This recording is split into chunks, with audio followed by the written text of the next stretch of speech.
The Witcher is a series of fantasy novels, games, and more recently a TV series that follow the non-trivial life of Geralt of Rivia, a man who's been altered, trained, and mutated mentally, physically, and magically, turning him into a Witcher, a mutant monster slayer for hire. The world of The Witcher, often experienced through the eyes of Geralt and his friends, is in some ways quite similar to ours, perhaps a few centuries ago, but at the same time, like many other fantasy worlds, is very different, magical and mystical, filled with unpredictable magical forces, vile darkness and evil, monsters, sorcerers, and so much more. But what is it about the world of The Witcher that draws so many of us in, that intrigues us all and always leaves us wanting more, whether it's through books, games, or television? In this video, I intend to deep dive into the world of The Witcher and its structure, and figure out, at least to me, what makes it so much more unique and special than most other fantasy worlds. Hello everyone, my name is Nernstorm, and damn it, nobody likes long YouTuber intros, so let's jump right into it. Part 1. Low Magic, High Potential. As mentioned previously, the world of The Witcher has a whole lot of similarities to other fantasy worlds, and it does follow many of the usual tropes. The different fantasy races, such as elves and dwarves, the folkloresque monsters, the different schools of spells, and so on. However, unlike most of those fantasy worlds, the world of The Witcher does not revolve around any of these tropes, or even around fantasy as a whole. In fact, the world does not even revolve around magic and its uses, but rather around a few very different things that make all of the difference. Before I get into the details, let me go over a couple of important fantasy terms that I'd like to use here, called low magic and high magic worlds.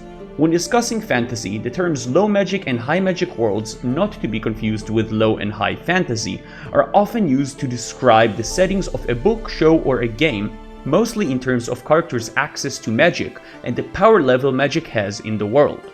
Is magic commonly used? Can all conceivable forms of magic exist? Or is magic limited to specific uses by specific individuals? In a low magic world, magic is often extremely limited. A great example of such a world is Game of Thrones, where very few characters possess any sort of magical ability, and the powers of their magic, as well as its usages, are limited, even if they include some fishy resurrections. An example for a high magic world would be Harry Potter, where most characters, muggles aside, have some level of access to magic, and magic can do pretty much anything, from time travel to avoiding death to accessing other people's memories. Taking this back to the world of The Witcher, while the world is most certainly not low on magic, with Witcher's runes and sorceresses' spells, the stories certainly are. Despite magic being very prevalent in the world as a whole, the main characters of the series tend to have a very limited access to it, and even when they do, Triss, any and all sorceresses, the focus is almost never the magic itself, but rather the characters are. The stories are often centered around the characters, the way they engage with the world around them and the way they perceive it, the actions they take and the effects those actions have. Very rarely can the use of a spell or a magic item stop an evil force, world event, or major plot point. At times, even when multiple major sources of magic unite, they can't entirely solve most big problems and can only rarely change the course of major events. In this world, only one thing has the power to consistently change the course of history. Not magic, but choices. Part 2. Every choice matters. One of the major recurring themes in The Witcher across all forms of media is the gravity of making choices and facing their consequences. As an imperfect person in an imperfect world, The Witcher often faces branching paths, events where he must make a choice, decide what action would yield a better outcome, or as coined by The Witcher's author Andrzej Sapkowski, choose the lesser evil. In the short story of the same name, The Lesser Evil, and the first episode of The Witcher show, which is based around it, Geralt experiences a very good example of this theme the hard way. He encounters two individuals, former Princess Renfri and Sorcerer Stregobor, both of whom are set on killing each other. Both individuals are certain killing the other would be the right thing to do and would rid the world of some evil. Both believe their cause is just and justifies all means, and both ask the Witcher to choose their side and help them. While I won't spoil the end of the story in this video, I will conclude the lessons the Witcher learns in it. No choice we make is without consequence, and not actively making a choice is a choice in and on its own. In the world of The Witcher, all choices matter. Every action the characters take affects and shapes the world around them, and while some can change the fate of entire nations, other ones which appear as small and insignificant can still change the entire life of a person. Another great example of this is the Whispering Hillock dilemma from the Witcher 3 game, where the player, controlling Geralt, must decide whether or not to release an ancient evil spirit which is trapped in the roots of a tree. Freeing the spirit is Geralt's only way of saving a group of orphans which have been kidnapped by a trio of evil crones, who likely intend to eat them, yet if the spirit is freed, it is likely to unleash its wrath on nearby towns and could cost many lives. This choice, like so many others in the stories of The Witcher, teaches us there's never any black or white, any right or wrong when it comes to making choices, only many shades of grey, different consequences to differing paths. It also continuously brings up the question, who are we to make choices that affect other people? Who are we to define global morals, to choose who deserves to live more than another, or what cause is more just?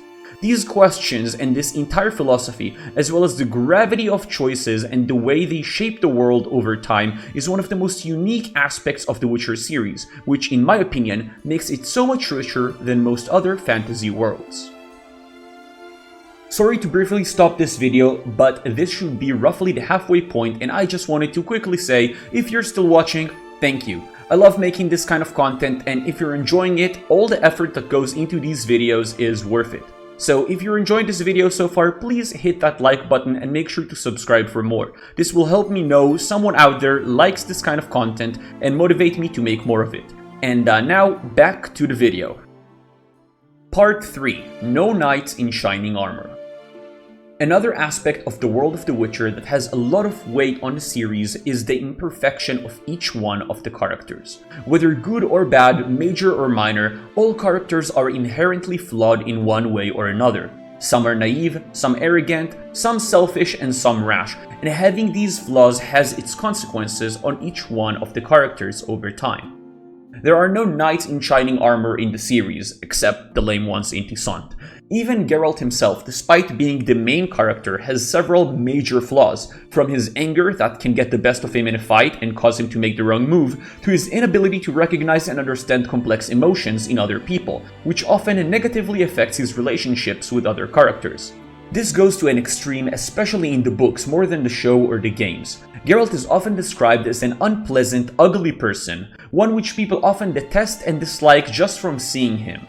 Putting emphasis on the main character's imperfections like this, and exploring how those imperfections affect the character and the environment around them, is one of the greatest things about the Witcher series. These imperfections are also notable in a completely different way, with most of the villains and evil forces of the stories. Despite the world being filled with monsters from other worlds, evil beasts, witches, and ghosts, more often than not, the bad guys in the Witcher series are just plain and simple people. People who make the wrong choice and let evil forces grow. People who let their greed and pride get the best of them. Leaders and generals who seek more power and control over others, by any means necessary. Those are often the causes of bad events, not the monsters, which are often either just primal beings or not entirely bad on their own.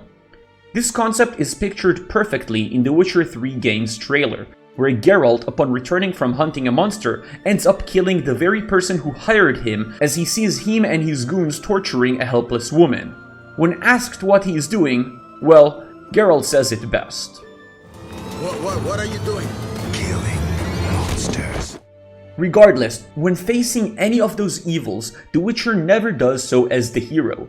He does not regard himself as such, and neither do most of the characters. Geralt is simply an individual with his own goals and motivations, and while he becomes influential in the world, he's not the chosen one, the force of good in the world. He's just a person with his own ideals and his own wish to protect some people and harm others. However, his choices for good, or rather for the lesser evil, have a lasting effect over time, and slowly but surely affect the world around him and the grand scheme of things, bit by bit. Part 4. An evolving world for evolving characters. Needless to say, the characters in the world of The Witcher are constantly changing and evolving, influenced by major events, other characters, and the world around them, and these changes can be a huge part of the story on their own, whether they are related to the main narrative and the plot of the series or not at all. A great example for this is one of my absolute favorite stories from the books, A Shard of Ice, which has no major notable plot event and is mainly concerned with Yennefer, another main character, and Geralt's relationship. Both characters grow and change throughout the story, and we learn much about them and their values through it, despite the fact that the story is short and not significant in the grand scheme of things in the world. As you can understand from that last point, not only do characters change, but so do relationships between them. And in a world where there is no clear good or bad, only personal motives, a friend could become a foe at any time, and the other way around just as well. This is amplified by the importance of some characters and their ability to shape the world, especially powerful entities, military commanders, and leaders of nations. Through small changes in perception and relationships over time, the entire world changes around the characters, for their better and worse, and affects them in many different ways. This unique dynamic and rapid change in perspective is yet another key motive that puts The Witcher one level above most fantasy series, at least in my mind. So, what conclusions can we draw from the world of The Witcher? What makes this world such a unique and beloved fantasy world? I am most certainly not knowledgeable and educated enough to figure out every possible conclusion, but in my mind, the rich and multi-layered characters, the dynamics of a changing and altering world, as well as altering perception of both the characters and the readers, viewers, or players, and the way that ideas, actions, and choices affect the world in many levels, all of those are a great place to start. With the new season of The Witcher show on Netflix being right around the corner, here's hoping for much more enjoyable Witcher content in all forms of media and for us to be able to understand the depths of it all and fully appreciate it. Thank you for watching this video. If you enjoyed it, please make sure to leave a like and subscribe for more. This type of content is new to me, but I am very interested in creating more of it if you enjoy watching it. If you agree with any of the points I made, disagree with any, or think there's anything big I've missed, please leave a message in the comment section. And if you'd like to get in touch with me or see more of my content, links to my socials will be available down in the description. And if it's not too much to ask, please do consider sharing this video with any of your friends or communities who you think might enjoy it. I've put a ton of effort into this video and I'd love for it to reach as many people as possible. Thank you once again, and I'll see you all in the next one.